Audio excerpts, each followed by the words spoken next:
সবাইকে স্বাগত জানাচ্ছি বিডিভিউজে। আপনাদের সাথে আছি আমি সুস্মিতা দাস। সেই ২০২৪ সালের মার্চে একটি বৈশ্বিক ক্ষুধা পর্যবেক্ষক গ্রুপ সতর্ক করেছিল যে গাজায় দুর্ভিক্ষ আসছে। আজ প্রায় ৫০০,০০০ ফিলিস্তিনি সেখানে চরম ক্ষুধার মধ্যে বাস করছে। গাজায় যে মানুষগুলো এখনো বেঁচে আছে তারা চরম খাবার সংকটের মধ্যে আছে। শিশু, বয়স্ক এবং অসুস্থ মানুষ প্রতিদিন অপুষ্টি, পানিশূন্যতা এবং এমন সব রোগে মারা যাচ্ছে যেগুলোর চিকিৎসা সম্ভব। যে শিশুরা জন্মাচ্ছে তারা চোখ মেলছে ক্ষুধা আর অনিশ্চয়তার এক জগতে। এটা কোনো প্রাকৃতিক বিপর্যয় নয়, এটা পরিকল্পিত সহিংসতা আর বৈশ্বিক নিষ্ক্রিয়তার ফল। গাজার দুর্ভিক্ষ কোনো দুর্ঘটনা নয়, দুর্ভোগ আর মৃত্যু ঘটানোর জন্য ইসরায়েল সজ্ঞানে যে নীতি গ্রহণ করেছে এটা সেই নীতিরই অবশ্যম্ভাবী ফল। বিস্তারিত থাকছে হায়দার সাইফের প্রতিবেদনে।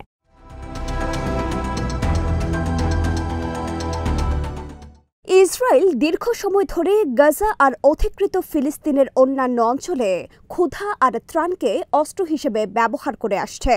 ১৭ বছর ধরে অবরোধ চাপিয়ে দিয়ে গাজার অর্থনীতির নিয়ন্ত্রণ করেছে ইসরায়েল। সেখানকার অবকাঠামো ধ্বংস করেছে, মানুষ আর পণ্য সামগ্রীর চলাচল নিয়ন্ত্রণ করেছে। ২০১২ সালে ইসরায়েলের প্রতিরক্ষা মন্ত্রণালয়ের ২০০৮ সালের একটি দলিল ফাঁস হয়েছিল। সেখানে দেখা গেছে ইসরায়েল হিসেব কষে দেখেছে ঠিক কী পরিমাণ খাবার হলে গাজার মানুষ কোনো মতে অপুষ্টি থেকে বাঁচতে পারবে। ২০০৬ সালে ইসরায়েলের এক সিনিয়র কর্মকর্তা বলেছিলেন গাজাকে খাবার সংকটে রাখা হবে। এইসব দলিল ও মন্তব্যের মধ্য দিয়ে বোঝা যায় সেখানে খাবার আর অন্যান্য সম্পদ সীমিত রাখার পরিকল্পনা সবসময় ছিল ইসরায়েলের।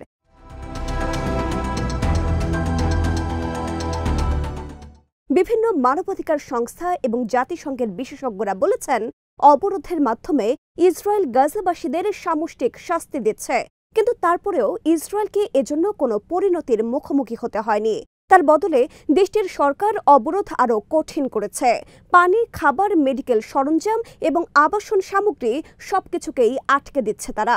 এমনকি পানি বিশুদ্ধকরণ সরঞ্জাম, পঙ্গুদের ব্যবহার্য স্ক্র্যাচ এবং ইনসুলিনের মতো সামগ্রীও যেতে দেওয়া হচ্ছে না।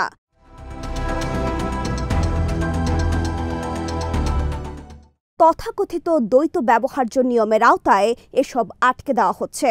এই বিধিনিষেধের কোনো অর্থ হতে পারে না, এগুলো কারো পক্ষে বোঝাও সম্ভব নয়। বিভিন্ন ফিলিস্তিনি ত্রাণ গ্রুপ, স্থানীয় বিভিন্ন সংস্থা এবং মানবিক সহায়তায় জড়িত কর্মীদেরকে তারা এমন অবস্থায় ঠেলে দিয়েছে যে তারা ন্যূনতম চাহিদাটুকু পর্যন্ত মেটাতে পারছে না। সাম্প্রতিক মাসগুলোতে ইসরায়েল যে হামলা চালিয়ে যাচ্ছে সেটার কারণে এতদিনের অবরোধ এখন মহা বিপর্যয়ের পর্যায়ে চলে গেছে।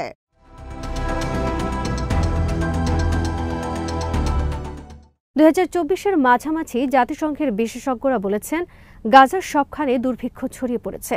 শিশু ও বয়স্করা ক্ষুধায় এবং পানির অভাবে মারা যাচ্ছে। বিশ্ব স্বাস্থ্য সংস্থা সতর্ক করে দিয়ে বলেছে ক্ষুধার কারণে গাজার শিশুদের পুরো একটি প্রজন্মের শারীরিক বৃদ্ধি ও মস্তিষ্কের বিকাশ ব্যাহত হবে।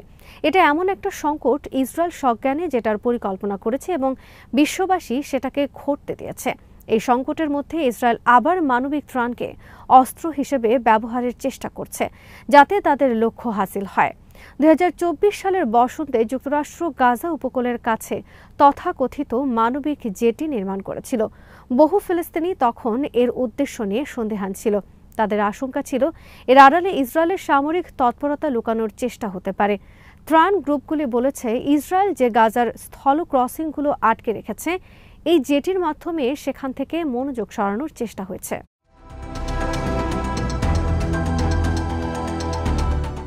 জুন মাসে নুসাইরাত শরণার্থী ক্যাম্পে হামলা চালানোর জন্য এই জেটি ব্যবহার করা হয়। মানবিক মিশনের ছদ্মবেশে এই অভিযান চালানো হয়। ওই হামলায় প্রায় ৩০০ ফিলিস্তিনি নিহত হয়, আহত হয় প্রায় ৭০০। জাতিসংঘের বিশেষজ্ঞরা এই হামলাকে নির্মম নিষ্ঠুরতা আখ্যা দেন, কিন্তু এরপরেও ইসরায়েল বা যুক্তরাষ্ট্র কাউকেই এজন্য কোনো পরিণতি ভোগ করতে হয়নি।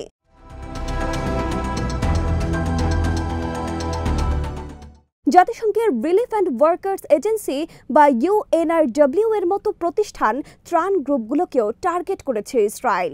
গাজাতে বহু বছর ধরে ত্রাণ আর সেবা দিয়ে আসছে ইউএনআরডব্লিউ এ, কিন্তু সম্প্রতি তাদের বিরুদ্ধে মিথ্যা অপপ্রচার চালানো হয়েছে। তাদের কর্মীদের ওপর হামলা করা হয়েছে, তহবিল কাটছাঁট করা হয়েছে, আর ইসরায়েলের পার্লামেন্টের নেসেট তাদেরকে নিষিদ্ধ করেছে। এই নিষিদ্ধ করাটা অবৈধ এবং জাতিসংঘের ইতিহাসে এই ধরনের ঘটনার কোনো নজির নেই। গাজায় যখন ত্রাণের সবচেয়ে বেশি দরকার তখন ইসরায়েলের এই সব পদক্ষেপের কারণে সেখানকার ত্রাণ ব্যবস্থা আরও দুর্বল হয়ে পড়েছে।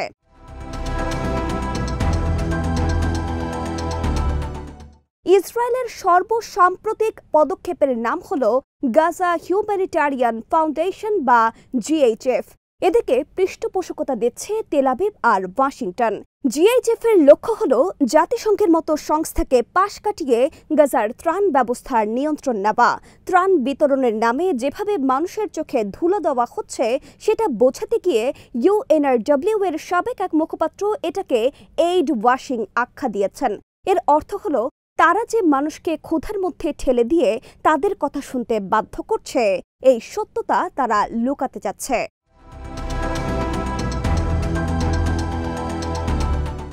GHF এর পরিকল্পনা অনুযায়ী গাজার 2 মিলিয়ন মানুষকে অবশ্যই তাদের নির্ধারণ করে দেয়া 4টি নিরাপদ বিতরণ কেন্দ্র থেকে খাবার নিতে হবে। এগুলোর কোনোটাই উত্তর গাজাতে নেই। ইসরায়েল উত্তর গাজাতে হামলা করে দখল করে নিয়েছে, যাতে সেখান থেকে ফিলিস্তিনিদেরকে তারা জোর করে বের করে দিতে পারে। এখন তাদের নতুন ঘোষণায় উত্তর গাজার মানুষ খাবার সংগ্রহের জন্য দক্ষিণে যেতে বাধ্য হচ্ছে। ত্রাণকে অস্ত্র হিসেবে ব্যবহার করে মানুষকে চাপ দেয়া বড় ধরনের মানবতা বিরোধী অপরাধ। GHF যে ঘোষণা দিয়েছে সেখানে খাবারের কেন্দ্র, বেকারি, ত্রাণ কনভয়ের ওপর ইসরায়েলের হামলার বিষয়ে একটি শব্দও বলা হয়নি। পরিবারের জন্য খাবার সংগ্রহ করতে গিয়ে শত শত ফিলিস্তিনি নিহত হয়েছে। বিদ্যমান ত্রাণ সরবরাহ ব্যবস্থা যে ইসরায়েল চরমভাবে বাধাগ্রস্ত করছে সেটা নিয়েও কিছু বলেনি তারা। GIF এসে অবরোধকে কোনোভাবেই শিথিল করেনি, বরং আরও কঠোর করেছে।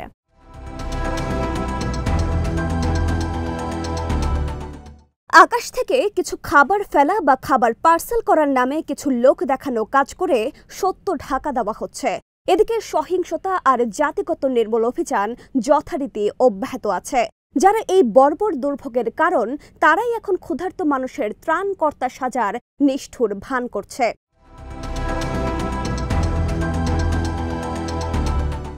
জাতিসংঘের জরুরি ত্রাণ সমন্বয়ক টম ফ্ল্যাচার বলেছেন, GHF হলো ডুমুর পাতার মতো, যেটা দিয়ে সহিংসতা আর নৃশংসতা আড়ালের চেষ্টা করছে ইসরায়েল। 2024 জানুয়ারিতে আন্তর্জাতিক বিচার আদালত ইসরায়েলের প্রতি আদেশ দেয় যাতে তারা গাজার বেসামরিক মানুষদেরকে রক্ষা করে এবং পর্যাপ্ত ত্রাণ বিতরণের সুযোগ দেয়। কিন্তু পরিস্থিতি প্রতিদিন আরও খারাপের দিকে যাচ্ছে।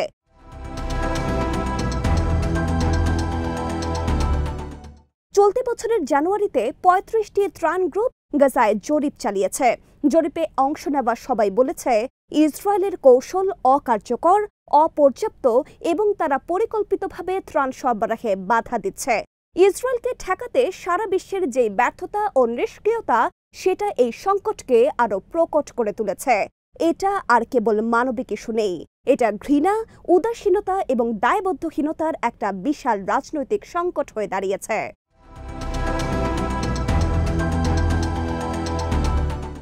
গাজায় যে গণ অপুষ্টি রয়েছে এবং সেখানে স্বাস্থ্য ও সামাজিক সেবা খাতের যে বিপর্যয় সেটা নিয়ে বহু বছর ধরে সতর্ক করা হলেও সেটা কারো কানে পৌঁছায়নি। গাজার মানুষ যে এখন দুর্ভিক্ষের মধ্যে ঢুকছে এতে বিস্মিত হওয়ার কিছু নেই।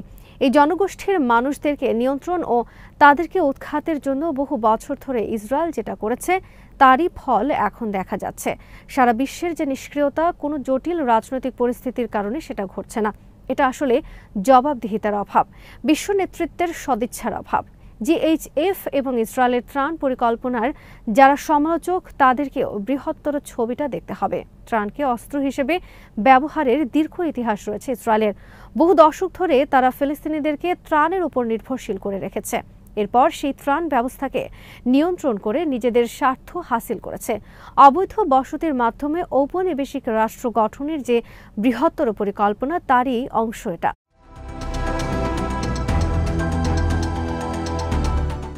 ত্রাণ ব্যবস্থাকে মানবিক করার জন্য ছোটখাটো সংস্কারের জন্য চাপ দিয়ে লাভ হবে না।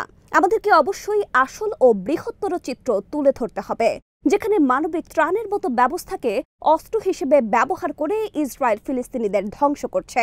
GHF এই বৃহত্তর কৌশলের সাম্প্রতিক অংশ মাত্র।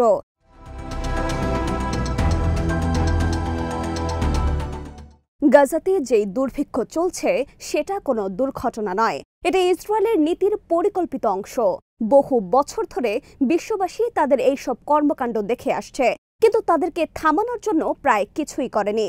জিএইচএফ এবং এই ধরনের অন্যান্য গ্রুপগুলো ব্যবহার করে তারা নিজেদের স্বার্থ হাসিলের চেষ্টা করে যাবে। এটা বুঝলেই কেবল আমরা এই ব্যবস্থাকে চ্যালেঞ্জ করতে পারবো, তা না হলে এই দুর্ভোগের ধারা জারি থাকবে। গাজার মানুষ বিশ্ব নেতাদের মুখের বুলির চেয়েও আরো বেশি কিছু দাবি করে। তাদের এখন বাস্তব পদক্ষেপ দরকার, তা না হলে এই সংকটের শেষ হবে না।